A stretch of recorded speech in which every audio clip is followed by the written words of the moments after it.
Why men are not allowed to cry. Hi, I am Zaha, and welcome to episode 1 of my series where I will be unlearning the things that society taught me wrong.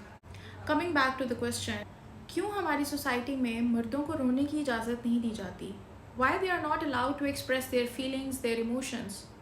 Just because वो मर्द हैं and you feel that expressing emotions is a sign of a weakness? Imagine एक 6 साल का बच्चा है, वो अपनी सराउंडिंग में अपने दोस्तों के साथ खेल रहा है और अगर उसको चोट लग जाती है, you know the first thing that the mother would tell the kid is, मर्द बनो, रो नहीं।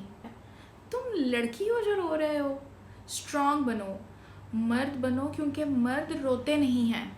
ये सारी चीज़ें उसको सिखाते हुए आप ये भूल जाते हैं that these are one of the earliest lessons that he will carry forward to his adulthood. और अपने इमोशंस सप्रेस करते करते एक ऐसा पॉइंट आता है जब वो बच्चा जवान होने के बावजूद अपने अडल्टहुड में आने के बाद भी अपने इमोशंस को फील करना छोड़ देता है।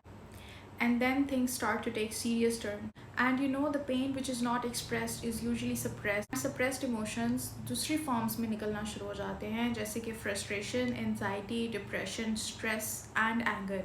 और हमारी सोसाइटी में अगर मर्द गुस्सा करना शुरू करता है तो हम उसको नॉर्मलाइज करना शुरू कर देते हैं rather than actually knowing the cause behind it. मैंने अक्सर लड़कियों को कंप्लेन करते देखा है कि इसको तो मेरे इमोशंस की कदर नहीं है, इसको मेरे इमोशंस की समझ ही नहीं आती, ये तो सिर्फ गुस्सा करना जानता है, इसको मेरे रोने की समझ ही नहीं आती, मैं रो रही होती हूँ तो इसको समझ ही नहीं आता कि मुझे कंसोल कैसे करना है। यू एवर रियलाइज्ड कि ये वो चीज़ है जिससे उनको बचपन से महरूम रखा जाता है। उन्हें नहीं पता कि अगर एक इंसान रो रहा है, तकलीफ में है, तो उसे कंसोल कैसे करना है, उसको कम्फर्ट कैसे प्रोवाइड करना है। This is something that they have never received in their entire life. उन्होंने कभी ये चीज़ सीखी ही नहीं है. Society has never let them understand कि